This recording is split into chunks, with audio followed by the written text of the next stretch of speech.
ഏത് രാജ്യത്തേക്ക് കയറ്റി അയക്കണം, ഏത് രാജ്യത്തേക്ക് കയറ്റി അയക്കരുത് എന്നൊക്കെ തീരുമാനിക്കേണ്ടത് ഒരു രാജ്യത്തിന്റെ മാത്രം ഡിപ്ലോമസിയുടെയും ആവശ്യങ്ങളുടെയും തോതനുസരിച്ചിരിക്കും. ഇപ്പൊ ഉദാഹരണത്തിന് റഷ്യയിൽ നിന്ന് നിങ്ങൾ വാങ്ങരുത്. നമ്മൾ റഷ്യയിൽ നിന്ന് വാങ്ങുന്ന ഏറ്റവും പ്രധാനപ്പെട്ടത് ക്രൂഡ് ഓയിലാണ്. ആ ക്രൂഡ് ഓയിലിനെ പോലെ തന്നെ വളരെ പ്രധാനപ്പെട്ടതാണ് നമ്മുടെ കാർഷിക മേഖലയ്ക്ക് അനുപേക്ഷണീയമായ ചില റോ മെറ്റീരിയൽസും ചില കെമിക്കൽ ഫെർട്ടിലൈസേഴ്സും നമ്മൾ റഷ്യയിൽ നിന്നാണ് വാങ്ങുന്നത്. ഉദാഹരണത്തിന് ഞാൻ പൊട്ടാസ്യം, പിന്നെ കെമിക്കൽ ഫെർട്ടിലൈസർ ആയിട്ടുള്ള പൊട്ടാസ്യത്തിന്റെ കാര്യം എടുക്കുക. നമ്മൾ ഇവിടെ ഇന്ത്യയിൽ നൈട്രജൻ, ഫോസ്ഫേറ്റ്, പൊട്ടാസ്യം, കാർഷിക മേഖലയെ പറ്റി അറിയാവുന്ന എല്ലാവർക്കും അറിയാം. ഈ 3 കെമിക്കൽ ഫെർട്ടിലൈസേഴ്സ് കൃഷിക്ക് അത്യന്താപേക്ഷിതമായ ഘടകങ്ങളാണെന്ന്. അതിലെ നൈട്രജനും ഫോസ്ഫേറ്റും ഇന്ത്യയിൽ ഉൽപ്പാദിപ്പിക്കുന്നുണ്ട് ആവശ്യം അനുസരിച്ച്. അതേ സമയത്ത് പൊട്ടാസ്യം, അതായത് കെ എന്ന ചുരുക്കപ്പേരിൽ അറിയുന്ന പൊട്ടാസ്യം ഇന്ത്യയിൽ ഉൽപ്പാദിപ്പിക്കുന്നില്ല. അപ്പോൾ ഈ പൊട്ടാസ്യം നമ്മൾ റഷ്യയിൽ നിന്നാണ് ഇമ്പോർട്ട് ചെയ്യുന്നത്. പൊട്ടാസ്യം കിട്ടിയില്ലെങ്കിൽ നമ്മുടെ ഫുഡ് പ്രൊഡക്ഷൻ, അതായത് നമ്മുടെ ഭക്ഷ്യോൽപാദനം, അതുപോലെ തന്നെ കേരളത്തിലേക്ക് വന്ന കേരളത്തിന്റെ തേങ്ങ ഉൽപാദനം തന്നെ, അല്ലെങ്കിൽ തെക്കേ ഇന്ത്യയിലെ തേങ്ങ ഉൽപാദനം തന്നെ, തേങ്ങ ഉൽപാദനം ഇന്ത്യയുടെ തന്നെ ഒരു വളരെ പ്രധാനപ്പെട്ട കമേഴ്ഷ്യൽ ക്രോപ്പാണ്. ആ കമേഴ്ഷ്യൽ ക്രോപ്പിന്റെ ഉൽപാദനം, അതുപോലെ പല കമേഴ്ഷ്യൽ ക്രോപ്പുകളുടെയും ഉൽപാദനം തന്നെ നിന്നു പോകും. അല്ലെങ്കിൽ അതിൻ്റെയൊക്കെ എന്താ പറയുക, അതൊക്കെ പൂർണ്ണമായിട്ടും അതിന്റെ ഉൽപാദനക്ഷമത തകർന്നു പോകും. പൊട്ടാസ്യം വേണ്ട, ഇറക്കുമതി ചെയ്യണ്ട എന്ന് വെച്ചാൽ. അപ്പൊ അങ്ങനെയൊക്കെയുള്ള ഒരു സാഹചര്യം. ഇപ്പൊ നമ്മൾ ചൈനയിൽ നിന്ന് തന്നെ ഒരുപാട് ഇന്റർമീഡിയറി ഉൽപ്പന്നങ്ങൾ വാങ്ങുന്നു. അത് വേണ്ടെന്ന് വെച്ചാൽ തൽക്കാലം ഇന്ത്യക്ക് നിലനിൽക്കാൻ പറ്റില്ലാത്ത അവസ്ഥയായിരിക്കും. ഇതൊക്കെ കാരണം കൊണ്ടാണ് പല രാജ്യങ്ങളുമായിട്ടും നമ്മൾ ട്രേഡ് റിലേഷൻഷിപ്പ് അങ്ങോട്ട് കയറ്റി അയക്കുന്നു, ഇങ്ങോട്ട് ഇറക്കുമതി ചെയ്യുന്നു. കയറ്റി അയക്കുന്നതിനേക്കാൾ കൂടുതൽ ചിലപ്പോൾ ഇറക്കുമതി ചെയ്യേണ്ടി വരുന്നത് റഷ്യക്ക് നമ്മുടെ ഉൽപ്പന്നങ്ങൾ ആവശ്യമില്ലാത്തത് കൊണ്ടാണ് നമ്മൾ അങ്ങോട്ട് കയറ്റി അയക്കുന്നത് കുറവായി പോകുന്നത്. അപ്പൊ ഇത്തരം സാഹചര്യങ്ങളെ മുതലെടുത്തുകൊണ്ട് നിങ്ങൾ അവിടെ നിന്ന് വാങ്ങരുത്. അപ്പോൾ റഷ്യയുമായിട്ടുള്ള സഹകരണത്തിൽ ഒരു ബുദ്ധിമുട്ടും കൂടി ട്രംപിനുണ്ട്. ട്രംപ് എന്താണ് ഒന്നാമതാക്കാൻ ആഗ്രഹിക്കുന്നത്? American dollar. അപ്പൊ ഇന്ത്യ റഷ്യയുമായിട്ട് ചെയ്യുമ്പോൾ മിക്കവാറും ഡോളറിലായിരിക്കത്തില്ല, ഇന്ത്യൻ കറൻസിയിൽ തന്നെ ആകാം ചിലപ്പോൾ ഈ വാങ്ങൽ, അല്ലെങ്കിൽ അത്തരം അഡ്ജസ്റ്റ്മെന്റ്സ് അതിനകത്ത് കാണും. അതൊന്നും ട്രംപിന് ഇഷ്ടമല്ല. ഡോളറിൽ തന്നെ ലോകവ്യാപാരം മുഴുവൻ നടക്കണം. അതാണ് ട്രംപിന്റെ ആവശ്യം. ലോകവ്യാപാരം മുഴുവൻ ഡോളറിൽ നടക്കുമ്പോഴാണ് അമേരിക്കൻ കറൻസി 1ാം സ്ഥാനത്ത് നിൽക്കുന്നതും അമേരിക്കൻ കറൻസിയുടെ വാല്യൂ അമേരിക്ക ആഗ്രഹിക്കുന്നത് പോലെ ഉയർന്നു നിൽക്കുന്നു. അപ്പൊ ഇങ്ങനെ പല സ്ഥാപിത താല്പര്യങ്ങളും. അതുപോലെ തന്നെ എന്തുകൊണ്ടാണ് അമേരിക്കയിൽ നിന്ന് ആംസ് ആൻഡ് അമ്യൂണിഷൻസ് ഇന്ത്യ വാങ്ങാത്തത്? ഇന്ത്യ എന്തുകൊണ്ട് ആംസ് ആൻഡ് അമ്യൂണിഷൻസ് യൂറോപ്യൻ രാജ്യങ്ങളിൽ നിന്ന് വാങ്ങുന്നു, അല്ലെങ്കിൽ റഷ്യയിൽ നിന്ന് വാങ്ങുന്നു? ഇതൊക്കെ ട്രംപിനെ സംബന്ധിച്ച് വലിയ ഇഷ്യൂസ് ആണ്. അതായത് ട്രംപ് ആഗ്രഹിക്കുന്നത് ട്രംപിനോട് ചേർന്ന് നിൽക്കുന്ന കോർപ്പറേറ്റ് ബോഡികളുടെ ലാഭം മാക്സിമത്തിലാക്കി അമേരിക്കയെ സന്തോഷിപ്പിക്കുക. മറിച്ച് ബൈഡൻ എന്നൊരു പ്രസിഡന്റിനെ നമ്മളെല്ലാം ചരിത്രത്തിലേക്ക് മറന്നു പോകുന്ന തരത്തിൽ, ആ ബൈഡൻ എങ്ങനെയുള്ള ആളായിരുന്നു? അദ്ദേഹം ഒരു കോർപ്പറേറ്റ് ഭീമനായിരുന്നില്ല. അദ്ദേഹത്തെ സംബന്ധിച്ച് അമേരിക്കയിലെ സാധാരണക്കാരും പാവപ്പെട്ടവരുമായ അമേരിക്കൻസിനെ ഉയർത്തിക്കൊണ്ടുവരിക, അത്തരം നയങ്ങൾ കൊണ്ടുവരിക, അതുപോലത്തെ വ്യാപാര നയം തുടരുക എന്നതായിരുന്നു അദ്ദേഹം. അത് കാരണം ഒരിക്കലും ഹെഡ്ലൈൻസിൽ വന്നിട്ടില്ല.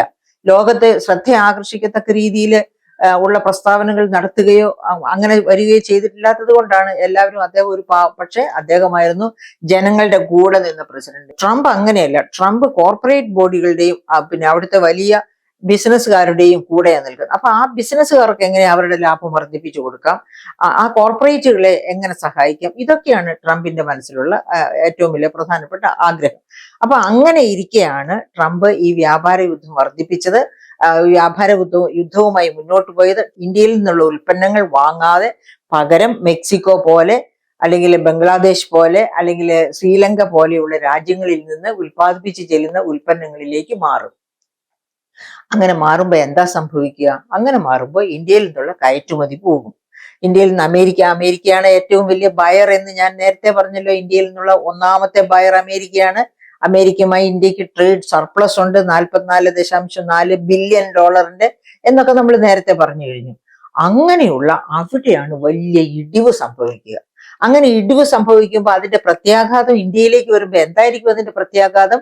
ഇന്ത്യയിൽ ഏതേത് മേഖലകളിൽ നിന്നാണോ ഈ എക്സ്പോർട്സ്, ആ മേഖലകളിലൊക്കെ തൊഴിൽ നഷ്ടവും ഉൽപാദന നഷ്ടവും ഉണ്ടാകും. ഉൽപാദനമൊക്കെ ഒരുപാടൊക്കെ നിന്നു പോകും.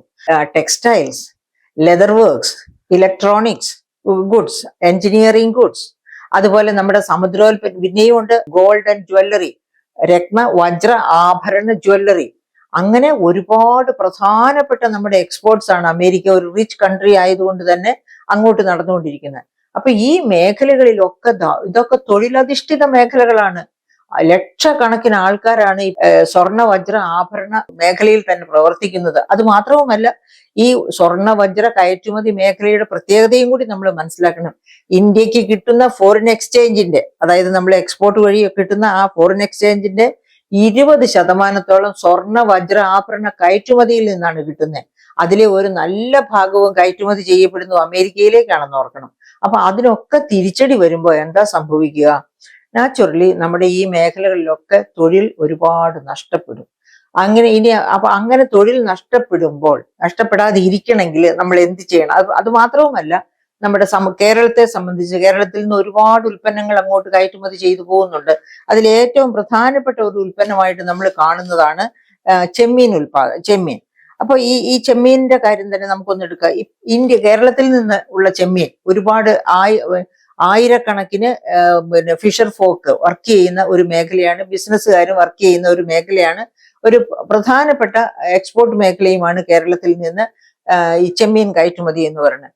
ഈ ചെമ്മീന്റെ വില 25% അതിൽ കൂടുതലോ വർദ്ധിക്കുമ്പോഴേക്കും അമേരിക്കയിലെ ഈ ഉപഭോക്താക്കൾ എന്ത് ചെയ്യും? ആ ഉപഭോക്താക്കൾ അതിനേക്കാൾ വില കുറഞ്ഞു കിട്ടുന്ന ചെമ്മീൻ മെക്സിക്കോ മുതൽ, അതായത് ഇക്വഡോർ പോലെയുള്ള രാജ്യങ്ങളുണ്ട്, ഇക്വഡോർ പോലെയുള്ള രാജ്യങ്ങളിൽ നിന്ന് ഉള്ള ചെമ്മീൻ വാങ്ങിച്ചുകൊണ്ട് ഇന്ത്യയിൽ നിന്നുള്ളത് കേരളത്തിൽ നിന്നുള്ളത് വേണ്ടെന്ന് വയ്ക്കും. അങ്ങനെ കേരളത്തിൽ നിന്ന് വേണ്ടെന്ന് വയ്ക്കുമ്പോഴേക്കും കേരളത്തിലെ ആ മത്സ്യബന്ധന മേഖല, കേരളത്തിലെ മാത്രമല്ല ഇന്ത്യയിലെ ആകെ മത്സ്യബന്ധന മേഖല വലിയ പ്രതിസന്ധിയിലേക്ക് എത്തും. അതായത് ചെമ്മീൻ കയറ്റുമതിയുടെ 90% കേരളത്തിൽ നിന്ന്, ഇന്ത്യയിൽ നിന്ന് അമേരിക്കയിലേക്കുള്ള ചെമ്മീൻ കയറ്റുമതിയുടെ 90% കേരളത്തിൽ നിന്നാണ്. അതായത് 400 കോടി ഡോളറിന്റെ ചെമ്മീൻ കയറ്റുമതി, അതായത് 34,000 കോടി രൂപയുടെ ചെമ്മീൻ കയറ്റുമതിയാണ് ഒരു വർഷം കേരളത്തിൽ നിന്ന് നടക്കാറുള്ളത്. അപ്പൊ ഇവിടെ നിന്നുള്ള വില കൂടുമ്പോഴത്തേന് ഇക്വഡോർ പോലെയുള്ള രാജ്യങ്ങൾക്ക് ഇത്രയും തീരുവയില്ല. ഈ തീരുവ കൂട്ടുന്നത് കൊണ്ടാണ് കൊച്ചിയിൽ നിന്നുള്ള ചെമ്മീനിന്റെ വില കൂടുന്നത്. അപ്പം ഇവിടെ നിന്നുള്ളതിന്റെ ചെമ്മീൻ വില കൂടുമ്പോഴേക്കും വില കുറഞ്ഞ ഇക്വഡോർ പോലെയുള്ള രാജ്യങ്ങളിൽ നിന്നുള്ള ചെമ്മീന് അവിടെ പ്രിയം കൂടും. അങ്ങനെ നമ്മൾ പുറത്താകുന്ന ഒരവസ്ഥ വരും. ഇനി അതുപോലെ കശുവണ്ടി, ഈ കശുവണ്ടിയൊക്കെ വിയറ്റ്നാം, വെസ്റ്റ് ആഫ്രിക്ക തുടങ്ങിയിടത്തുള്ള കശുവണ്ടിയാണ് ഇപ്പോൾ അമേരിക്കയിൽ കൂടുതലും വിൽക്കപ്പെടുന്നത്. പിന്നെ അങ്ങനെ സുഗന്ധ സമ്പത്താണെങ്കിൽ ഇന്ത്യ, ചൈന ഈ രാജ്യങ്ങളാണ് അമേരിക്കയിലേക്ക് കയറ്റി അയക്കുന്നത്. ചൈനയ്ക്ക് 51% താരിഫുണ്ട് എന്നുള്ള കാരണം കൊണ്ട് ഇന്ത്യക്ക് വലിയ തിരിച്ചടി, കേരളത്തിന് വലിയ തിരിച്ചടി. സുഗന്ധ സമ്പത്ത് എന്ന് പറയുമ്പോൾ ഓർക്കണം, നമ്മുടെ എന്തൊക്കെയാണ് നമ്മുടെ സ്പൈസസിൽ നിന്ന് എടുക്കുന്ന പ്രോഡക്ട്സ് ആണ്. അപ്പൊ അതിന് വലിയ തിരിച്ചടി ഉണ്ടാകില്ല. പക്ഷെ മജോറിറ്റി, അതായത് തുകൽ വ്യാപാരം, വസ്ത്രവ്യാപാരം, രത്നവജ്ര വ്യാപാരം, ഈ മേഖലകളിലൊക്കെ വസ്ത്രവ്യാപാരത്തിന്റെ കാര്യം, റെഡിമെയ്ഡ് വസ്ത്രങ്ങളുടെ കാര്യം എടുക്കുകയാണെങ്കിൽ എന്താണ് പറയുക, 2ാമത്തെ largest readymade producing കൺട്രിയാണ് Bangladesh.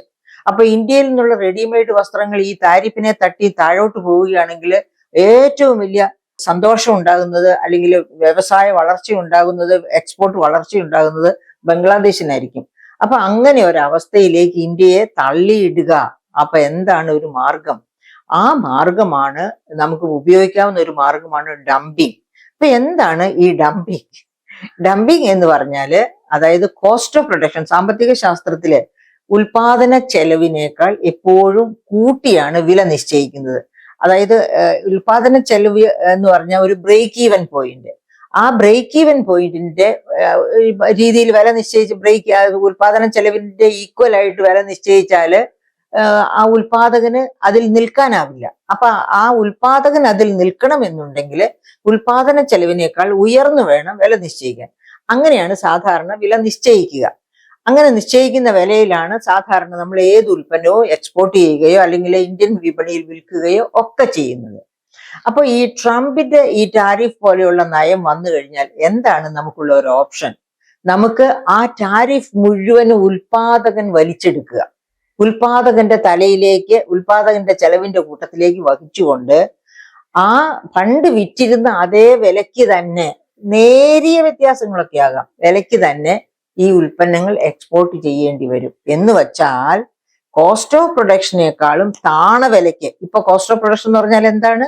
Cost of production എന്ന് പറഞ്ഞാൽ നേരത്തെ ഉണ്ടായിരുന്ന കോസ്റ്റ് ഓഫ് പ്രൊഡക്ഷൻ്റെ കൂടെ ഇപ്പോഴത്തെ ഈ അഡീഷണൽ 25% ടാരിഫ് എന്ന് പറയുന്നതും കോസ്റ്റ് ഓഫ് പ്രൊഡക്ഷനിൽ ഉൾപ്പെടുത്തേണ്ടത്. അതായത് നികുതികളൊക്കെ കോസ്റ്റ് ഓഫ് പ്രൊഡക്ഷൻ അകത്ത് വരേണ്ടതാണ്. ഈ ടാരിഫും കൂടെ ഈ കോസ്റ്റ് ഓഫ് പ്രൊഡക്ഷനിൽ ചേർന്ന് കഴിഞ്ഞാൽ അത് വിലയിൽ പിന്നെ നിഴലിക്കാതെ രീതിയിൽ പഴയ വിലയ്ക്ക് തന്നെ ഈ ഉൽപ്പന്നങ്ങൾ അമേരിക്കൻ വിപണിയിൽ അല്ലെങ്കിൽ ഏത് വിപണിയാണോ നമുക്ക് പിടിച്ചടക്കിയേ പറ്റൂ. നമ്മൾക്ക് മുന്നോട്ട് പോകണമെങ്കിൽ ഇന്ന വിപണികൾ നമുക്ക് പിടിച്ചടക്കണം അല്ലെങ്കിൽ നിലനിർത്തണം എന്നുണ്ടെങ്കിൽ ആ വിപണിയിൽ നേരത്തെ വിറ്റിരുന്ന അതേ വിലയ്ക്ക് തന്നെ ഈ ഉൽപ്പന്നം വിൽക്കണം. അങ്ങനെ വിൽക്കുക എന്ന് വെച്ചാൽ എന്താണ്? കൃത്യമായിട്ട് പറഞ്ഞാൽ നമ്മുടെ ഉൽപാദന ചെലവിനേക്കാൾ കുറഞ്ഞ വിലയ്ക്ക് ഈ ഉൽപ്പന്നം അതത് വിപണികളിൽ വിൽക്കുക. നാം പിടിച്ചു വെക്കണം അല്ലെങ്കിൽ നമുക്ക് നഷ്ടപ്പെടരുത് എന്ന് വിചാരിക്കുന്ന വിപണികളിൽ വിൽക്കുക. അപ്പൊ ഇപ്പൊ നമ്മുടെ സ്ഥിതി എന്താണ്?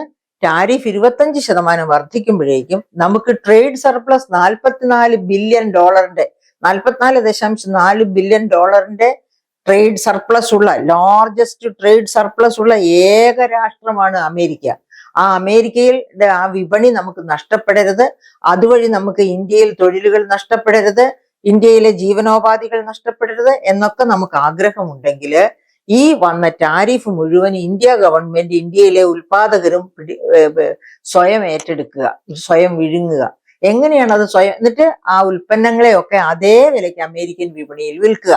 ട്രംപിന് വേണ്ടത് അതാണ്. കാരണം അമേരിക്കൻസിന് ഇന്ത്യൻ സാധനങ്ങൾ അതേ വിലയ്ക്ക് വലിയ വില കൂടാതെ കിട്ടണം. അതേ സമയത്ത് ട്രംപിന് ഈ ടാരിഫ് എന്ന് അത് അവരുടെ പോക്കറ്റിലേക്ക് ചെല്ലുന്ന നികുതിയാണ്. ഈ ഇങ്ങനെ ചുമത്തുന്ന ടാരിഫ് എന്ന് പറയുന്നത് അത് അവരുടെ ട്രഷറിയിലേക്ക് ആ എമൗണ്ട് ചെല്ലണം. പക്ഷെ ഏത് തരത്തിലാണെങ്കിലും എന്നിട്ട് ഉൽപ്പന്നം നിങ്ങൾക്ക് വിൽക്കണോ നിങ്ങൾ അങ്ങനെ വിൽക്കുക, ഇല്ലേ നിങ്ങൾ വേറെ വിപണി കണ്ടെത്തിക്കോളൂ. അതാണ് ട്രംപിന്റെ അടവ്.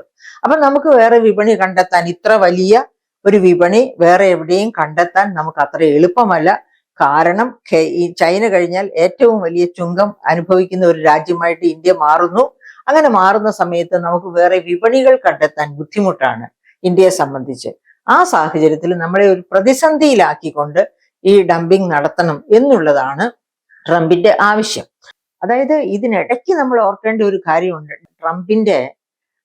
ട്രംപിന് നോബൽ പ്രൈസിന്, സമാധാനത്തിനുള്ള നോബൽ പ്രൈസിന് ആരാണ് പേര് നിർദ്ദേശിച്ചത്? അദ്ദേഹത്തിന്റെ പേര് നോബൽ കമ്മിറ്റിയുടെ മുൻപിൽ പാകിസ്ഥാൻ. പാവം പാകിസ്ഥാൻ ഇന്ത്യയുമായിട്ട് പരാജയപ്പെട്ട ആ ഭീതിയിൽ ട്രംപുമായിട്ട് കൂടുതൽ അടുക്കണം, ട്രംപിൽ നിന്ന് കൂടുതൽ ആനുകൂല്യങ്ങൾ കിട്ടണം എന്നൊക്കെ വിചാരിച്ച് ഓച്ചാനിച്ച് നിൽക്കുന്ന പാകിസ്ഥാനാണ് ട്രംപിനെ പോലെ ഒരു മനുഷ്യനെ സമാധാനത്തിലുള്ള, അതായത് ലോകത്ത് മുഴുവൻ അസമാധാനം വിതച്ച് ലോകത്തെ ഒരു 3ാം ലോക മഹായുദ്ധത്തിലേക്ക് നയിക്കുമോ എന്ന് നാം ഒക്കെ സംശയിച്ച ട്രംപിന് സമാധാനത്തിനുള്ള നൊബേൽ പ്രൈസിന് നിർദ്ദേശിച്ചു എന്ന് പറയുന്നത് തന്നെ എന്തൊരു വലിയ അസംബന്ധമാണ്. പക്ഷെ ആ അസംബന്ധം ട്രംപിനെ സംബന്ധിച്ച് അങ്ങേയറ്റം ആസ്വാദ്യകരമായിരുന്നു.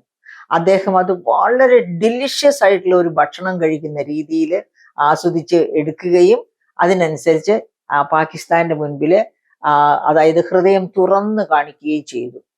അവിടെ അവരുടെ എണ്ണ ഉൽപാദനം വർദ്ധിപ്പിക്കാൻ പോകുന്നു. ഒരുപക്ഷെ ഇന്ത്യയിൽ നിന്ന് നിഷേധിച്ച വെള്ളം കൂടി അമേരിക്കയിൽ നിന്ന് ഏതെങ്കിലും ടണൽ വഴി പാകിസ്ഥാനിൽ കൊണ്ടുപോയി കൊടുക്കും എന്ന് പറയുമോ എന്ന് പോലും നാം സംശയിക്കേണ്ടിയിരിക്കുന്നു. ട്രംപിന്റെ ശുംഭത്വം മനസ്സിലാക്കണമെങ്കിൽ ആ ഒറ്റ കാര്യം മാത്രം വിചാരിച്ചാൽ മതി.